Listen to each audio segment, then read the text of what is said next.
Hello friends, this is Nirmal here for Technique, and in this video we're gonna do the detailed review of the Oppo F1s. So we have the Oppo F1s upgraded variant with 4GB RAM and 64GB storage. So the initial variant was rolled out with 3GB RAM, and now in last month Oppo has announced the upgraded variant which comes with 64GB storage. So this is the upgraded variant, and in this video we're gonna talk about almost all aspects about this phone and see if this device really makes value for money in the sub 20k price point. So without any further delay, let's get started with a detailed review. So first step, let's have a quick look at the specification. So this phone comes with a 5.5-inch HD display, and it is powered by the Mediatek MT6750 octa-core chipset coupled with 4GB RAM and 64GB storage. And on the camera front, we have a 16-megapixel selfie camera, 13-megapixel rear camera, and a 3075 mAh battery. It runs on Android 5.1 Lollipop along with Color OS. So that is the specifications of the Oppo F1s. So now let's talk about the design and build quality. So design wise, the Oppo F1s is a good looking device with slim chassis, and it has a metallic chassis which feels pretty good. We have a matte finish rear panel, and it's pretty slim to hold, and it also comes with really good finishing all around. So it is one of those devices with a really good build quality and feels pretty premium as well. Now on the hardware front, we have this power button on the right side, the volume rocker keys on the left side. We have a fingerprint scanner which also acts as the home button, and on the rear panel we have this 13-megapixel camera, LED flash, Oppo branding, and bottom we have this speaker unit, 3.5mm audio jack, and micro USB charging slot. So Oppo F1s is definitely one of the good looking devices out there, and it feels pretty premium and definitely gives a good feel in hands. So that was the design and build quality of the Oppo F1s. Now let's talk about the display. So while most of the devices in the sub 20k price point have moved to Full HD displays, the Oppo F1s comes with a HD display, that's a 720p display. Now it's an IPS LCD panel with 2.5D curved Gorilla Glass, and it offers decent clarity in this segment. But having said that, it's quite disappointing to see an HD display for a price of around 18,000. So that's one of the bigger disappointments with the Oppo F1s. But having said that, the Oppo F1s display looks pretty good, and leaving the resolution aside, it's quite a vibrant display and does the job pretty well, and the touch response also feels quite good. Although it's not the best display out there, it does perform pretty well. Now moving on to the software.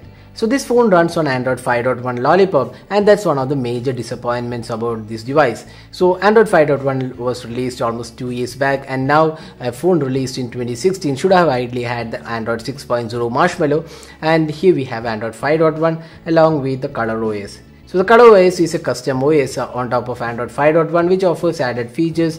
There's also support for themes. You can additionally customize the device with added themes, and you can download additional themes. And if you go to the settings panel, some additional options are also included, like gesture support, gesture and motion support are included, and it also comes with decent options in the UI. There is also a security center which provides you with decent options for securing the device.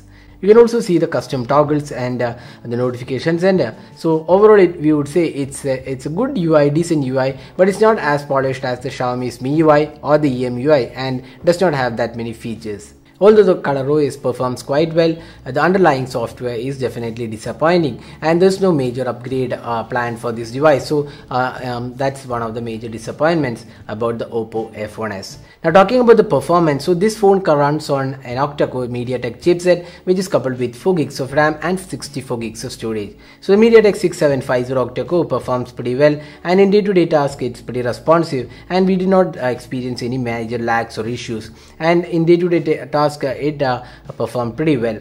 But when it comes to gaming, that's not really the best gaming device out there. While the gaming performance was quite decent, it's not the best experience even with a 4GB RAM, because the Mediatek MT6750 is definitely not the best gaming performer in this segment. So that was the gaming performance. And apart from that, this phone comes with dual SIM card and micro SD card, and you also have a dedicated micro SD card expansion slot, so you can also expand the storage. And this has plenty of storage because it comes with 64GB storage, so that's a good option on this device. Now, the call quality and the speaker performance of this device is quite good. The fingerprint scanner is located on the front panel, and you can use this to unlock the device as well as use the home button. And the fingerprint scanner is really good and performs pretty well, and it quickly unlocks the device without any lag or issues. Now let's talk about the camera. So we have a 16 megapixel selfie camera. That's one of the major aspects about this device. So selfie camera offers a lot of additional features and tools. So we have already done a detailed video on the camera review of this device. So we also uploaded all the features available on this camera. So it is a 16 megapixel front camera, and there is also a 13 megapixel rear camera with LED flash. Now the camera interface is pretty good and does offer a lot of additional options and tools. Now talking about the camera performance, the rear camera performance was quite good and above average performer in daylight, and it does the job pretty well, and it can produce some good shots in daylight conditions. It may not be the best camera out there, but definitely an above average camera in daylight conditions, and also the macro shots were quite good. But the low light experience was kind of disappointing for a phone priced almost close to 20,000. The low light experience was not that great, and it was pretty noisy. Now the front facing camera is one of the best aspects about this device. It can take really good selfies, and with a lot of additional options and tools, it is definitely one of the better selfie cameras out there in this price segment. So that is the camera aspect about this device, and the video recording again is full HD recording, and it is a quite decent video recording in this device. Now finally talking about the battery. So this phone comes with a 3075 mAh battery, and the battery performance on this device is quite good, and it can easily last through 1 day of usage with moderate or medium usage.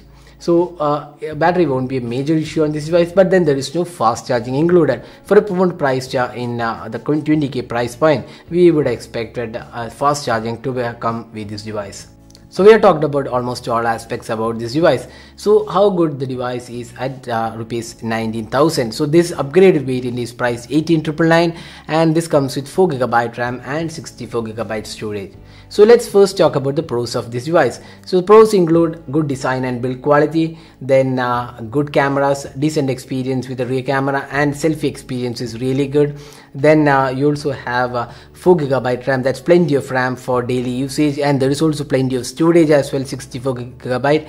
So these are some of the good aspects about this device. Now the disappointing aspects about this device is, one is the HD display. It's just an HD display in this price segment. Then the software is kind of the major disappointment. That's Android 5.1, and not the best experience we have expected here. And there's no fast charging, and also the software does not give a great feel altogether when using the device. So that's the detailed review of this device along with pros and cons. So is it really worth buying device in this price segment? We would say if you are looking for a selfie camera, if that is your focus, and if you're looking for great camera experience, then this device definitely suits your criteria. But other than that, we wouldn't recommend this device because there are better alternatives available out there. The Lenovo Z2 Plus, there is Leica La2 Max, Xiaomi's Mi 5, and even the Moto AM has better performance than this device. So even with 4GB RAM, it's not really the best performer out there, and the Mediatek chipset is just a mid-range chipset and not really powerful for this price segment. So that was the detailed review of the Oppo F1s. So hope you liked this video. Don't forget to hit the like button, and if you plan to buy this device, we have the link available in the description of this video. You can use our link and buy this device. So thanks for watching. Hope to see you in our next video. Have a great day.